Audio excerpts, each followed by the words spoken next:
Malcolm Leuenberger. What do you say, buddy? Is it always this hot here? It's always this hot here, Darryl. Hot here. You want to know something? I would say you're a liar, but I've been up here for the last 10 summers, and I've never seen fishing as good as this. Look at the size of these walleye, Malcolm. Isn't that something? Wow. That is. It's a nice fish, Darryl. If you can catch walleye like this consistently, then you've got a lake. I'm telling you, Darryl, you can catch them consistently like that. Well, I'm telling you, Malcolm, and I'm being honest. I've never, ever seen walleye fishing as good as what I catch at the keg, you know? Hi, I'm Darryl Choronzey, and today I'm with a real good fishing buddy of mine, Malcolm Leuenberger. We're at Leuenberger's Keg Lake, right? That's right. Kagianagami is the full name. Stick with us, because we're catching lots of walleye, and we're having a great time. Are we ever? I'm going fishing all the time, and my baby's going fishing too. Bet your life that your sweet wife can catch more fish than you. Any fish will bite if you got the right bait. Now here's a little something that I'd like to relate. With my pole and my line, I'm going fishing. Yes, I'm going fishing. My baby's going fishing too. Going Fishing with Darryl Choronzey is brought to you in part by Ontario, more to discover, Yamaha Motor Canada, and by Abu Garcia.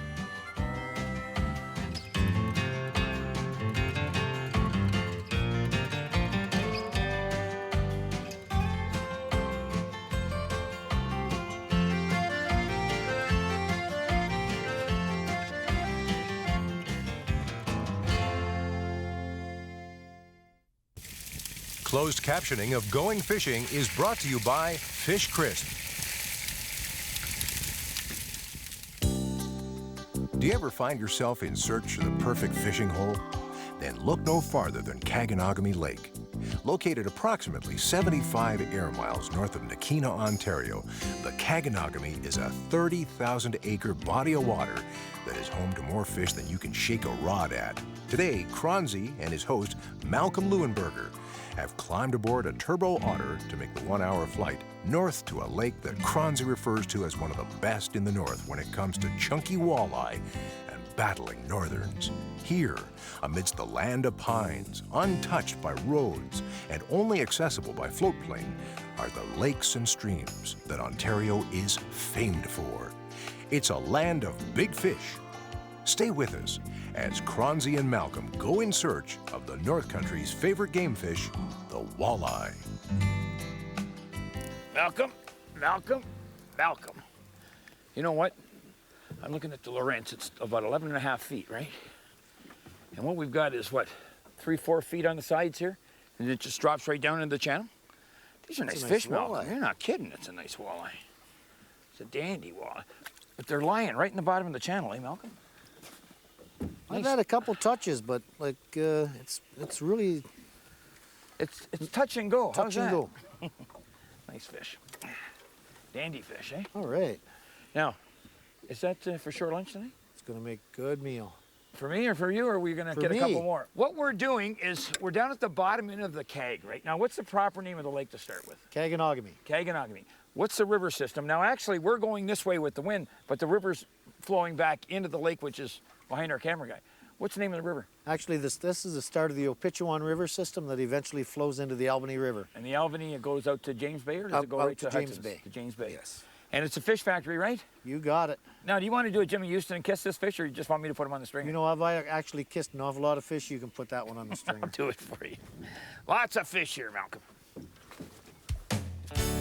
Getting There is brought to you by Ontario, more to discover. Anglers leaving Toronto can drive north on Highway 400, then onto the Trans-Canada Highway 11 west of Geraldton. From there, it's a short 30-mile ride north on Highway 584 to Nakina and the Leuenberger Flyout Base. American anglers crossing the border just west of Thunder Bay just take the hour ride north on Highway 11 to Geraldton and then on to Nakina. The second route into the country from Sault Ste. Marie means driving west on Highway 17 to the town of Nipigon, where you can catch the Trans-Canada east to Geraldton. All right. Again, we've been up and down this river system, right? Yes. And it's almost like a bowl in some areas. We've got a Up lot of and weed, down. using the fish finder sometime, and we're running the fish finder, we're looking for the weeds, and when we get past some of these weeds, we're in 4 or 5 feet, we get a depression, it'll go to 13 feet, and we're getting walleye like this, eh, pal? Oh, great fishing. That's your last one. No more? I'll have to leave my rod in the boat. Is that a nice fish? That's a nice It's a fish. dandy fish. It's a great fish. Malcolm, is this only hot in this river system in the spring? Only in the spring. Later on, they'll move out of here and they'll move back into the lakes and the rock structures and that. Now, we're the 5th of June right now, but actually we're about 2 weeks late, aren't we? Because you said that you've had a prolonged late spring. It's been a really late spring, so everything is about 2 weeks behind schedule. So, I mean, we're fishing here now. Usually we should be fishing out in the main part of the lake on the roof, the reefs and the shoals. And these walleye are really just finishing their spawn Just right in here finishing right the now. spawn and they're coming back out of the river. That's hot. You want him on the stringer? Well, There's we one. do have. There's one Oh there, too. God, maybe we don't need this one, Darryl. But they're right underneath us. And again, we're in these troughs. And I would imagine, Malcolm, that this is a dandy. Now look at this fish. Now, is this an average in here, Malcolm? Probably for right now, yes. That's a really good average. It's a dandy fish. Now, again, you've got 2 types of walleye in here. You've got the ones that are spawning out on the shoals. That's And right. then you've got a river walleye. He's actually lives out in the lake, right? But then he comes back, spawns in the river. Spawns in the river, like the river ones, Yep. spawn in the river. And we do have lake spawners that will spawn about 2 to 3 weeks later on the shoals and the reefs in the lake. Nice looking fish. It's a great looking fish. Let this one go. Let that one go. Let this one go. You gonna All do me a right. favor, buddy? We're definitely going to try to catch you one for shore lunch. I was gonna say I let that go, so maybe you better catch me shore lunch. But okay, real quick before we go any farther, Malcolm, you do have some conservation rules that you people have set into effect here, right? Yes, Darryl, we do. We ask for all walleyes over 22 inches to be released back into the river system or lake system just to maintain our stock and our genetics. Yeah. But definitely we promote that when you catch walleyes, eat them. Eat them. Now, you're allowed 4 walleye here with the regular license. What about the conservation license? Conservation license allows you 2. 2. So you're allowed 4. Now you want people to put them back over 22 inches long. right? Everything over 22 to be put back Okay, in the lake. that's not a government rule. That's a That's our Leuenberger rule. rule. Okay. That's right. And really, you don't want people taking fish home with them. No, we sort of have the catch and consume policy. While you're here, catch your walleyes, eat them, but don't take any home. Now, I take walleye home. You're not going to be seeing this, but I'll be taking some walleye home. But no, I take walleye home and eat them. But I find a lot of times that anglers take walleye home and they'll put them in the freezer and they'll forget about them. Not only that, after a month, 2 months in the freezer, Darryl, they don't taste the same. Now, and again, we've got a lot of walleye in here, but I got my son Joshua back there and he's throwing some plugs for pike. Yeah, there's some large pike. Largest one so far last week that was caught was 49 inches. Well, I'm going back for another 24-inch walleye that I just might eat. Think about this for a moment. Mother Nature has specifically outfitted minnows and other bait fish with colors that are genetically designed to camouflage these little critters from larger predators. Anglers have realized just how effective minnows, chubs, and even herring are as natural bait to trick big bass, walleye, trout, and salmon. Now here's the chance to turn a trick on Mother Nature. Take the bait fish and paint it up with a hot color that takes away that camouflage and instead makes the bait fish stand out like a sore thumb, or should we say a dead duck. Malcolm, Malcolm, Malcolm! Oh, Darryl! And again, we're watching the fish finder all the time. Right behind us is what, 5 or 6 feet? Right underneath us here, it's probably 13 feet, and they're in this hole right here, eh? You want to bet a beer to see who's got the biggest fish? I don't bet beer on anything because I don't drink beer. I'll bet you Coke. How's that? Okay. Okay. No, I won't bet you Coke. You lost. Right under the boat, though, eh, Malcolm? Oh, right behind. You know? All right. And if you're going to come up here, Whoa. you come up here with a fish finder. Definitely a fish finder. Because honestly, if you don't have a fish finder, like we've got the Lawrence right now, and we're watching the river's bottom. That's right. And on this side of the boat, it's 4 feet. On this side of the boat, it's 13 feet. They're not in the 4 feet. They're in these troughs. Nice Lots little of Malcolm, bowls. eh? Dandy fishing, Mr. Leuenberg. Going fishing returns in a moment. Malcolm, Malcolm, Malcolm, Malcolm! Just when I decide to take a break. Malcolm, these are a strong walleye. Look at, I can't believe how chunky these fish are. Now, you figure the spawn's over at least 2 weeks ago? Yes, it has, yeah. Nice looking fish, Mr. Leuenberger, eh? Dandy looking fish. It is. Maybe I'll try to catch his brother who's older. Now, I'm gonna show you something. You see the way I grabbed that fish just now? I'm behind the gills. I'm not on the gill plate, right? And I had someone come on the internet and say, well, you're grabbing them by the gill plate. No, I'm not. I'm behind the gill. And that's not hurting that fish. No, that's not hurting the fish at all. The only thing that's gonna hurt that fish is a little bit of Crisco oil in about 2 hours. Nice fish, Malcolm. These are lovely walleye. Really nice walleye. Really? Malcolm, I think after I get this guy in the stringer, it's gonna be catch and release, eh? Yeah, we've got that guy's for supper, and then after that. That gives us 4 fish on the stringer. That's eh? great. That's plenty. Oh, yes. For me. What am I going to eat then, eh? Nice fish. Malcolm, on that last fish, when I was putting it on the stringer, you said to me, look what's coming up, and I'm going, uh-oh. The mayflies are starting to hatch, eh? Now, when you get a mayfly hatch, it can actually shut the fishing down sometimes. It can, Darryl, but I don't know exactly. This seems to be a smaller hatch. They're not as large as they usually are later towards the end of June. But if you get them in June and you get the water covered with them, the walleye will just gorge themselves on them and they'll pass up on your jigs and your leeches and your worms. You can be right beside that. They'd sooner go for that shadfly, mayfly versus a live minnow. Now, you said yesterday it was below freezing up here? Yeah, it was just close to about 3 to 4 degrees Celsius. Oh, I don't think the cold water has turned these fish off, though. No. Boy, these fish are strong, Malcolm. Well, that goes to show that you can catch fish with the shadflies, mayflies coming. Now, to come up to the keg, when is the prime month that you would suggest? You know, Darryl, I find right through the whole summer. It all depends what you like. Of course, the end of May, June, you're going to get colder temperatures. Towards the end of June, weather settles down. You get warm temperatures. July, August, no black flies, no mosquitoes. You choose the time. Fish, it's going to be good anytime. You know, Malcolm, I'm going to say this, and you said it's great anytime here. I don't know of a better walleye lake than Kagianagami. I'll tell you, it's a great lake. It's a great fishery. Dandy. And the name of this river again? Opitchuan River. Opitchuan.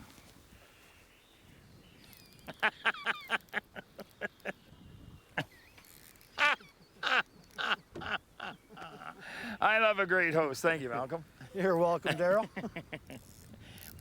We were just talking. I fished with Malcolm last year. You did a number on me, eh, in the morning? I sure did. Hey? I just love sticking it right back to you, buddy. Well, that you are, Darryl. Dandy, dandy, dandy walleye. Dandy walleye. I don't want to hurt you. Malcolm, I put on, and maybe this has something to do with it, but I've got a tournament, right, grub, with a pink head on the jig, right? And I did add, and I did add about 4 inches of dewar. Oh, and I think I got his brother. His older brother. Man, his older brother. Okay. Hey, that is a nice looking walleye. You know, we haven't seen a walleye under a pound and a half, under 2 pounds. No. Really something. Isn't that nice? Ooh, he got this one good. He was hungry. Dandy. And again, and it's important, it's imperative, when you come up here, bring your fish finder with you, because if you don't have a fish finder, you're not going to find these little troughs. Then it's just a case of anchoring, right? That's right. Look for that 12, 13 foot. And Find the drop, little bowl, put the anchor down, and you're going to find walleyes. I can't believe the way these mayfly are coming up.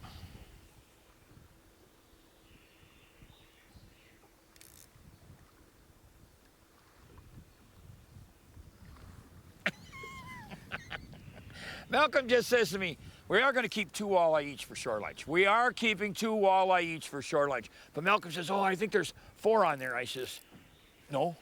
And there is 4, right? And as I was telling you the 4, number 5, we can't put 5 on? No. Mr. Conservation, that's all right. 4 is enough, right? That's for sure. But as fast as you can get a grub down, and again, it's a grub, it's the power, right? And it's also got the dew worm with it. I seem to be doing well with my little white jig there, but not as quite as well with that yellow tail. I'll tell you what, look at this. And it's that hot chartreuse. Nice fish, Malcolm. Really nice fish, eh? They dandies? Is that the Leuenberger lift? That's the Leuenberger's left. Oh, yeah, I'm talking to you and I'm missing my fish. But you can hold them like this all day, and usually they're not gonna jump take out of off your on hand. you. Not unless you put them back in the river like that. Malcolm, this is paradise. Now, do you see a lot of moose here? Well, usually during the summer, the guests see a lot of moose, but not moose, but also a lot of caribou. Really? Yeah, we have the woodland caribou up through this area, and a lot of caribou are sighted. Now, they're not in vast herds. They're, you know. No, you're going to see two of them together, a cow and a calf or a bull, but you're not going to see 15, 20 in a herd. No, you're going to see 2 or 3, maybe at the most. Now, before I go any further, let's just talk about some of the species here. The walleye, and I keep saying this is a walleye fish factory. You've got immense populations of walleye here, but you've got lake trout that go to 30 pounds. Also lake trout, that. You've got northern pike, and yesterday there was, would you say, a 49-incher come in? 49-inch northern was caught last week. Caught and released, right? Yeah. Now, my son's just up the river, right, and he's casting for pike, and he's having a ball. You've got brook trout up the other end of the river, the one we were at earlier. The Pitchuan River that goes out, yes. Yeah, you've got brook The trout there. rapids. You've got whitefish. Also whitefish. Right. You got anything else? Some lingcod Some lingcod and paradise. and paradise. And paradise. I'll bet you a Coke on the next fish. How's that? Diet. Diet. Malcolm, Malcolm, Malcolm, Malcolm, Malcolm. Oh, You know under what? the boat, you're stealing my place. I saw you doing that, and I thought, if you can catch them under the boat, I can catch them under the Yamaha. I was right off the back of that prop. I'll tell you what, Malcolm, they're not really hitting hard, you know? But when you stick the hook to them, they sure start to fight. Oh, that's a nice one. Look at the size of that one. That is a nice... Golden what color, is, too. How many years have you been fishing this lake? Actually, about 40 years we've been on Kagianagami. You know, I've been up here, I think, 10 years now, right? And I think, and I'm not saying this because you're here, I think the fishing gets better every year.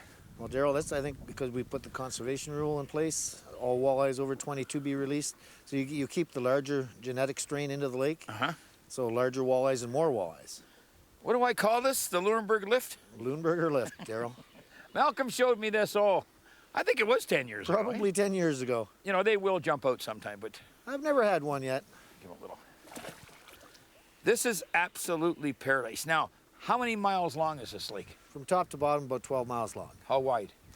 Oh, you're looking at about maybe 4. Okay. Now, we're here at the beginning of June, right? Are the walleye always down at the bottom end of the lake at this time of the year? Well, right at the present time, Darryl, like we were saying before, we're about 2 weeks later than normal. Like our season is delayed by 2 weeks. So usually by this time, you're going to have a low smattering of walleyes here in the river, but by now they should be moved back out into the lake. We've got a place right behind the cottage, and we're not just pushing your establishment because there are some other operators on the keg, right? But right behind the lodge, I can get up in the morning, and within 5 minutes of leaving the lodge, within 2 minutes of leaving the lodge, I can catch a fish, cast after cast after cast. It's fish after fish after fish. You know, Darryl, this lake is so unique that during the summer months, right through the whole year, you can go to any rocky point that holds good structure for bait fish and a little deeper water. You're going to catch walleyes. Doesn't matter whether it's morning, noon, day, you're going to catch walleyes. Ontario's beautiful, eh? Lovely. You know, they've got this saying, Ontario, yours to discover. Where are you going to discover a paradise like this other than Ontario? You just can't. I don't think so. Not anywhere in the province of Ontario except here in Northern Ontario. Northern Ontario. Northern Ontario. Paradise, Northern Paradise. Ontario. Catch me a walleye, will you, buddy? I'm going to definitely try, Darryl. And I'm just going to start rubbing the salt into the wounds. Let's go for it. And now for the Montana's Cookhouse tip of the week. For the most part, walleye are bottom-oriented feeders. As the sun comes up, the walleye drop down to deeper feeding levels, except in stained lake and river waters. What we're doing for equipment when we come up here, we don't use telephone poles and winches, right? No. you Running light action rods, medium light action rods, ultra light to light action spinning reels, 6-pound test monofilament, and 99.9% of the time in the spring, we're running jigs. I got a pink-headed jig here, right? Say probably 1/8 of an ounce. A little bit of tournament power, far as the grub goes, and don't. And a nightcrawler. nightcrawler. And, you know, we can say, yes, we use the power grubs all the time, but when we come up here in the spring, you'll put a minnow on sometimes. Sometimes you'll put a leech on, That's right. but I'll add a little bit of earthworm or dewworm to it Tomorrow I'm going to show you a new earthworm. Little scent. A little scent. But the truth is, you want to stay light. That's right. You don't want the heavy gear. Definitely, Darryl. You want to keep it light so you can feel those walleyes going after the bait, especially in the spring with the water being cold. They are a little slow, so you got to get that feel. And you want that line taut, right? Because even on the drop, that walleye's going to come in. He's going to grab it. On the drop, if you haven't got your line tight, you've lost your worm. Oh, definitely. I mean, like there's a couple times there today, I said, geez, the walleye must have picked it up on the way down because I was kept on spooling off line. Yeah, and he's got And it. of course, then when I closed the bail and come up, I had nothing. You know, and one final thing, you don't go north without a fish finder. If we didn't have the fish finder today, we wouldn't have found the holes. You wouldn't find the bowls that are in this river system. Okay? Forget the bowls in the river system. Let's get back to the lodge. You can get the bowl of batter out. And you can, A bowl of batter, yeah, bowl of batter, and you can fry me up some walleye. and let's have some walleye for supper. Let's go for it. All right, sounds great to me. Going Fishing returns with Shore Lunch. Mr. Leuenberger, when I come to the keg, there's nothing I love more than shore lunch with you. Now, what do you actually call this? I've had it with you for, I guess 5 years in a row. Well, Darryl, actually, it's a very simple recipe. This is what you call a walleye in a butter beer bath. A buttered beer bath. Now, I've added something a little special, right? I've taken walleye fingers. What we've done is taken the fillets, right, and sliced them up into finger size, but I've covered them in Montreal steak spice. That's so great. the very first thing you're going to do is what? Put the butter on? I'm going to put the butter on, melt the butter. Yep. Until it starts foaming, I'm going to put the fish in. Yep. And then let it cook on one side for about 3 minutes. Yep. Turn it over. That's when you add the secret ingredient. Yeah. Half a bottle of beer. Half a bottle of beer. And when it foams, then after that, it's just basting after that. And it's honestly, great. this is a northern gourmet's It's delight. great. You don't want to do this for 20, 30 people, but Darryl, just since there's just you and I, I'll do it. Some fish, some butter, That's right. some And- beer, And paradise. and paradise, and no calories. No calories. Let's go for it. All right. You put the butter on first.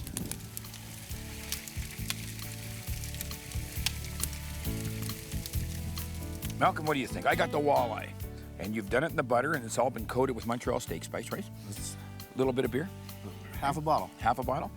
This has just got to be. Oh, Malcolm, this is phenomenal. I don't know whether I come up to the keg for the fishing or your shore lunches. I think both. Just both. Listen, if you get the opportunity, don't pass up the chance to get up to the keg. It's in northwestern Ontario. Phenomenal fishing, phenomenal shore lunch, phenomenal owners. Tell you what, buddy, let's go out and eat this. We're going to see a little bit of sunset, right? And then we're going to go and do some lake trout fishing. All right, let's go. See you next week. This is paradise. For more information on all our going fishing destinations, visit goingfishingtv.com. Going Fishing has been brought to you by Ontario, more to discover, Montana's Cookhouse, and by Berkeley Trilene. Going Fishing would like to thank the following fine sponsors: